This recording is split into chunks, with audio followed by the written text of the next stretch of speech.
Народно-освободительное движение Союза Советских Социалистических Республик. The Soviet of Ministers of the USSR, State Committee of the State of Emergency, the state military political body of a special meeting with expanded powers. Date, May 28, 2023. To General Secretary of the United Nations, His Excellency Antonio Guterres, Secretary Council of the United Nations, President of the General Assembly of the United Nations, His Excellency Csaba Károlyi. Note: we hereby express our respect to you and inform you of the following historical fact. The great sovereign country of the Union of Soviet Socialist Republics in the period from 1949 to 1945 waged a protective and liberation war against the world aggressor of the international criminal community, based on an extremist, neo-fascist terrorist ideology, directed against the sovereignties of all countries of the world and producing genocide of all clans, tribes, and nations of the world, destroying all rights, freedom of choice, and self-determination in the development of the future of all countries and nations of the world. Nazi Germany was the center of the world aggression and terrorism. In their monstrous crimes and perverted anti-human ambitions, the fascists have repeatedly suppressed such a definition as tyranny in the process of seizing independent European countries, building concentration camps and carrying out mass genocide of the people of the world. After fascist Germany captured almost all independent European countries in a fairly short period of time, committing massacres of civilians and systematically producing a mass genocide of allied mankind as a terrorist of European countries, on June 22, 1941, at exactly 4 a.m. Moscow time, the world aggressor represented by fascist Germany attacked the multinational sovereign country, the Union of Soviet Socialist Republics. From 1941 to 1945, the great sovereign country, the Union of Soviet Socialist Republics, is great multinational, united, sovereign Soviet people defended the sovereign territory and sovereign citizens of the great sovereign country, the Union of Soviet Socialist Republics, and later carried out the liberation of all those taken and captured by Nazi European countries. More than 56 million sovereign citizens of the great sovereign country, the Union of Soviet Socialist Republics, were criminally killed by world aggressors. Among them, more than 8 million military men of the Union of Soviet Socialist Republics died heroically, defending and liberating their great motherland, the Union of Soviet Socialist Republics, and the occupied European countries. On the night of May from 7 to 8, 1945, Nazi Germany signed an act of unconditional surrender of the armed terrorist forces of the world aggressor, represented by the Nazi Germany to the great sovereign country, the Union of Soviet Socialist Republics. Thereby the great sovereign country is the Union of Soviet Socialist Republics and its great, united, sovereign Soviet people won the great world victory over the world aggressor and proclaimed peace in the world. We remind you that the so-called allies of the Union of Soviet Socialist Republics joined the great liberator country, the Union of Soviet Socialist Republics, only at the end of the 4-year ruthless war, when the superiority and inevitable victory of the Union of Soviet Socialist Republics became obvious to everyone. In 1945, the great leader of the Soviet people, General Secretary of the CPSU Central Committee and Supreme Commander of the Liberation Soviet Army and Navy of the Union of Soviet Socialist Republics, Joseph Vissarionovich Stalin, received the world title of Generalissimo.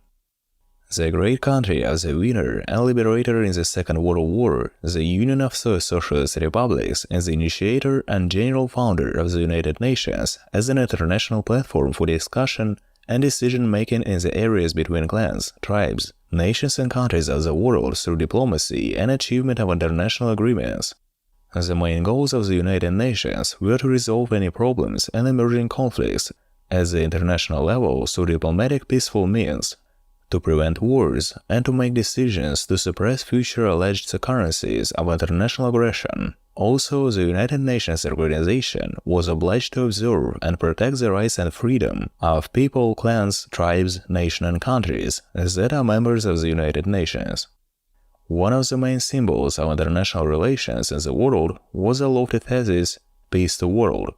proclaimed by the General Founder of the United Nations, namely the Great Sovereign Country, the Union of Socialist Republics.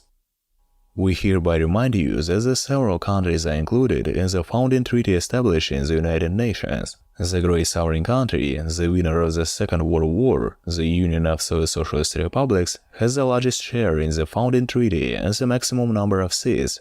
namely 5 seats of a permanent member of the United Nations Security Council, with the right to declare veto. The remaining 6 seats of permanent members of the United Nations Security Council were distributed among countries such as the United Kingdom of Great Britain, the United States of America, the Republic of Taiwan, as later proclaimed the PRC, and France. We hereby remind you that when signing the Constituent Agreement of the United Nations regarding the contribution of the authorized capital of the United Nations to its organization and development, absolutely all the money in the form of gold in the Charter of the United Nations was contributed by the Great Sovereign Country, the Union of Socialist Republics, in the amount of the initial authorized capital of the UN of 3,500 tons, and in total the Union of Socialist Republics transferred a little less than 20,000 tons of gold to the authorized capital of the United Nations. Countries such as the United Kingdom of Great Britain, the People's Republic of China, the United States of America, and France didn't contribute their share as the charter capital as founding members of the United Nations. The Union of Socialist Republics contributed the entire amount to the authorized capital of the United Nations for all the founders, and the remaining founders represented by the United Kingdom of Great Britain, the People's Republic of China, the United States of America, and France assumed obligations to repay the debt to contribute their shares to the authorized capital to Union of Socialist Republics within 50 years with very large interest. Therefore, the above countries had to fulfill their obligations to contribute their shares in the authorized capital of the following agreement of the United Nations to the Union of Socialist Republics until 24th of October 1995. We repeat that the sovereign country is the Union of Socialist Republics, being the general founder of the United Nations, made a 100% contribution to the founding capital of the United Nations, agreeing to accept obligations from the partner countries, co-founders of the United Nations. The partner countries such as the United Kingdom of Great Britain, the People's Republic of China, the United States of America, and France, as a binding legal act for the payment of their shares in the authorized capital of the United Nations to the Union of Socialist Republics. We hereby confirm that since the establishment of the United Nations until today, the founding countries of the United Nations represented by the United Kingdom of Great Britain, the People's Republic of China, the United States of America, and France haven't yet fulfilled their obligations to contribute to the statutory fund of the United Nations to the Union of Socialist Republics. By the right of the sovereign, on the basis of the norms of international law, on the basis of the above fact, on the failure to fulfill unconditional obligations by the country's co-founders, the United Nations represented by the United Kingdom of Great Britain, the People's Republic of China, the United States of America, and France, the Great Sovereign Country, the Union of Socialist Republics, declares the legal fact of absolute possession as the general founder of the entire nations and all its structural divisions. The Great Sovereign Country, the Union of Socialist Republics, the general founder and absolute owner of the entire United Nations and all structural divisions, prohibits the presence, participation, and holding any discussion and making any decisions in the entire United Nations system, namely in all committees and all secretariats of the United Nations, in the Security Council of the United Nations, and in General Assembly of the United Nations, as well as all missions of the United Nations and in all initiatives of the United Nations for countries that have not fulfilled their unconditional obligations to contribute its authorized shares to the United Nations. The ban is imposed on such countries as the United Kingdom of Great Britain, the People's Republic of China, the United States of America, France, Israel, and their representatives, as well as on countries that support neo-fascist ideology.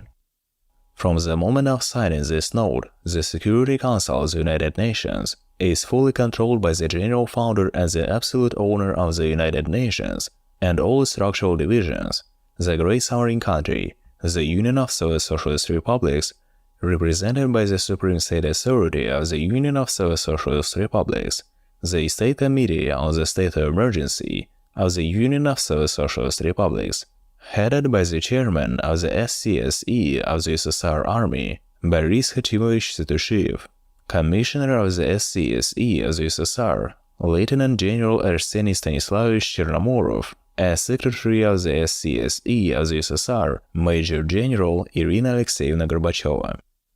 This note establishes a ban on the use of any types of assets and funds generated by the Union of Soviet Socialist Republics in international trusts, international funds, including funds intended to combat the pandemic and any other world problems. This note has the supreme legal status as the Supreme Legislative Sovereign Act of the Great Southern Country, the Union of Soviet Socialist Republics. Chairman of the State Emergency Committee, B.H. Satushiev. Commissioner of the State Emergency Committee, A.S. Chernomorov. Secretary of the State Emergency Committee, I. Gorbacheva. Om. Народно-освободительное движение